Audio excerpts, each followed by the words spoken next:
वक्त हमारे समक्ष है स्टोरिया नैवेद्यम के प्रबंध संचालक श्री दिलीप कामराज जी। सर, हम आपसे ये जानना चाहेंगे कि जो अभी कोरोना का जो प्रादुर्भाव को देखते हुए जो अभी एनएमसी का जो ड्राइव चल रहा है और आपके जो पर्टिकुलर जो हॉल है उसमें जो कार्रवाई हुई है, तो कार्रवाई क्या निष्पक्ष है, इस बारे में आप खुल के बताइए। हमारे यहाँ पे कल एनएमसी की स्क्वाड आई जिसने हमें कोई नोटिस भी नहीं दिया और कहा कि हमारे यहाँ के कुछ 8 लोग पॉजिटिव पाए गए। अभी इसका ऐसा है कि हमारे लोग वॉलंटियरली हमने ही भेजा था, बाजू में लगा था वहाँ पे, और उसमें से जो 7 ही हैं एक्चुअली हमारे हिसाब से, और उसमें से 6 हैं वो कैजुअल लेबर हैं और एक हमारा बंदा है, पर वो भी सर्विस वाला बंदा है, वो कुकिंग वाला बंदा नहीं है। जो कुकिंग कहते हैं वो गलत है। दूसरा, उन्होंने आके हमारे यहाँ देखना था कि किस तरह से काम हो रहा, क्या हम सैनिटाइज़र दे रहे कि नहीं, बिना मास्क के लोग जा रहे हैं क्या हमारा कुकिंग एरिया साफ़ है कि नहीं है, वहाँ पे क्लीनलीनेस है कि नहीं है, ये किसी भी चीज़ को देखे बिना। दूसरा, जो नियम है उसके अनुसार आप जब कंटेनमेंट एरिया डिक्लेयर करते हो तो उसका मतलब है वहाँ पे लोग रहते होंगे तब आप कर सकते। इसमें से कोई भी बंदा वहाँ रहता ही नहीं है। तो ये जो हुआ है जो कार्रवाई, मुझे नहीं लगता कि ये निष्पक्ष है, क्योंकि उसके 5 दिन पहले हमारे यहाँ का एक बंदा, उनके कैंप में पॉजिटिव टेस्ट हुआ, उसको तुरंत घर भेज दिया गया। दूसरे दिन उसका प्राइवेट में टेस्टिंग कराया, वो बंदा नेगेटिव निकला। इसके ऊपर से हमें खुद को लगता है कि इनके जो रिजल्ट है इस पे हम कितना विश्वास करें। और दूसरा, बाकी सारी जगह पे आप कहीं पे भी कोविड का टेस्ट कराइए, आपको टाइप्ड रिपोर्ट मिलती है, उसका सीटी काउंट है जिसका बहुत इम्पॉर्टेंट है वो भी रहता है। ये सारी रिपोर्ट हाथ से लिख के देते हैं, तो हमारा जो एज ए इंडिविजुअल जो विश्वास रहता है ना, वो भी कम हो जाता है। तो हमें लगता है कि ये जो कार्रवाई की गई वो थोड़ा हड़बड़ी में, बिना सोचे, और एक विक्टिमाइजेशन जैसा लगता है कि एक बड़ा नाम है, इनको कर दो, वाही हो जाएगी, तो ऐसा कुछ हुआ है। गौरतलब है कि जो नैवेद्यम स्टोरियम है उससे पहले कई तरह के सांस्कृतिक कार्यक्रम हो गया या व्यावसायिक कार्यक्रम हो गए या व्यापारिक गतिविधियों के कार्यक्रम हुआ, उससे पहले काफ़ी किए गए, आपके यहाँ पे हमेशा सेलिब्रेट होते रहे जी। लेकिन अब इस तरह की जो धड़क कार्रवाई की है बगैर आपको नोटिस दिए हुए, जी जी, इस तरह से एक पब्लिसिटी का फंडा उन्होंने जो यूज किया हुआ है, जी जी, उसका जो आपका जो पर्टिकुलर हॉल का जो व्यवसाय है जी, उस पर कितना इम्पैक्ट गिरेगा, उस बारे में बताइए। देखिए, जब ऐसा कुछ होता है और न्यूज़ मीडिया का दुरुपयोग किया जाता है, तब ज़रूर जो है उस पर हम पे असर तो होने ही वाला है, क्योंकि हमने 6 साल से बड़ी कड़ी मेहनत करके इसका एक नाम बनाया है। आज लोग जो आते हैं हमारे यहाँ, हमारे विश्वास पे आते, लोग जो आते हैं वो हमारे यहाँ अपने कार्यक्रम में मजा लेने के लिए आते हैं। तो एक वक्त जब आएगा तो उसके दिमाग में ये प्रश्न तो होगा। इसीलिए अब हमने नक्की किया है कि ये जो 12 दिन ये कहते हैं कि 12 दिन, वैसे भी अब पूरे नागपुर में शादियाँ बंद हो गई, हम भी बंद हैं। हम फिर से पूरा साफ कराएंगे, फिर से पूरा सैनिटाइजेशन कराएंगे, और हमारी जो मेथडोलॉजी है इसको और स्ट्रांग बनाएंगे कि जिससे जो हम क्या आके प्रश्न पूछेगा कि क्या आपके यहाँ क्लीनलीनेस कैसी है, तो हमने एक आज से प्रण लिया है सबने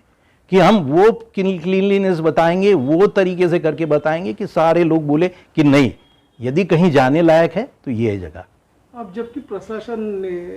कार्रवाई, एक तरफा कार्रवाई करते हुए आपके जो हॉल को पर्टिकुलरली सील कर दिया गया, लेकिन सील करने से पहले आपका जो हॉल में जो अभी तक गतिविधियां जो चल रही थी जी, तो आप बताइए मुझे, एक सेफ्टी के तौर पे या प्रोटोकॉल का जो रूल्स था, 50 लोगों की परमिशन का जो रूल था, तो आप लोगों ने किस तरह के ये लिए, जैसे उस बारे में? सबसे पहले जैसे खुला, ये जुलाई में कुछ शादी करने की परमिशन मिली जिसमें 50 या 100 तक का एक लिमिट थी। हमने एक सैनिटाइज़र पैनल लगाया, उसमें से वॉक होके आइए टनल के अंदर से, उसके बाद आके आप अपना टेम्परेचर दीजिए, आप मास्क लगाइए, जो मास्क हम फ्री दे रहे हैं यदि आपके पास नहीं है तो। और हमारे हॉल्स हैं वो नागपुर के सबसे बड़े हॉल्स में से 10,000 स्क्वायर फीट के 2 हॉल्स हैं हमारे पास। ये 10,000 के स्क्वायर फीट में यदि नॉर्मल काउंट करें आप तो 500 क्या कर सकते हैं, हमने तो 100 की या 50 की शादी के लिए भी ये बड़े हॉल यूज़ किए। तो ये सारी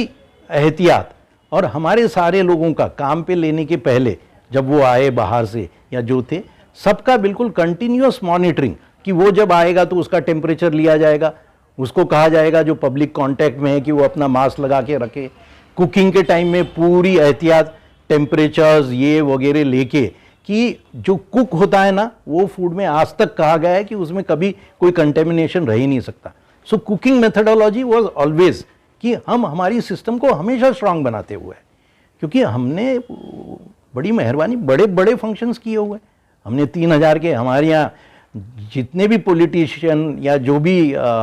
बड़े ब्यूरोक्रेट्स सब आए हुए और सब ने हमारे पे विश्वास रख के हमारे यहाँ खाना भी खाते हैं। प्रशासन ने जो एक तरफा कार्रवाई की है, जो एकाएक कार्रवाई किया हुआ है और आपके इसको सील भी कर दिया हुआ है, तो इस बारे में जो प्रशासन ने जो कदम उठाया हुआ है, तो और ये भी ठीकरा फोड़ा है आप पर कि मतलब आप लोगों के स्थायी कुक थे, जबकि ऐसा नहीं है आपके हिसाब से, तो आप हमें बताइए एक्चुअली वो स्थायी थे या अस्थायी लेबर थे? सबसे पहले जो लेबर्स थे, कुल हमारे हिसाब से 7 लोग थे। 7 में से एक हमारा परमानेंट एम्प्लॉई है, 6 हमारे टेम्पररी। क्या रहता है भैया कि इसमें जो काम है वो एकदम से पूरे महीने नहीं रहता, मुहूर्त ड्रिवन है।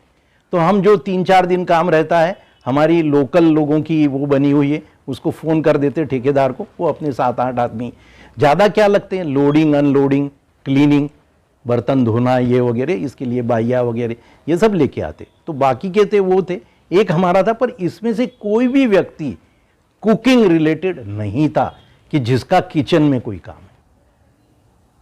ये बात हमने लेटर लिख के एनएमसी के जोनल ऑफिसर को भी बताई, आज जाके उनको मिले भी, उनको पूछा कि आप बताइए कि इसमें से कौन कुक है, तो बोले ये तो हमको नहीं मालूम।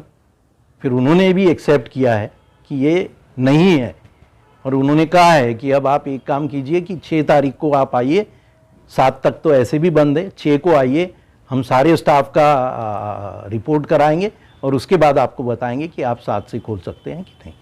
अब जबकि नैवेद्यम पे पर्टिकुलर जो कार्रवाई की है प्रशासन ने जी, और वहाँ के पर्टिकुलर क्षेत्र को प्रतिबंधित किया हुआ है शासन ने जी, तो आपको क्या लगता है कि बाकी क्षेत्र को प्रतिबंधित करना चाहिए था या नहीं, है उनकी कार्रवाई एक प्रकार से? नहीं, सी बेसिकली उन्होंने क्या किया कि हमारा जो दरवाज़ा है उसके ऊपर ताला लगा के एक बैनर लगा दिया,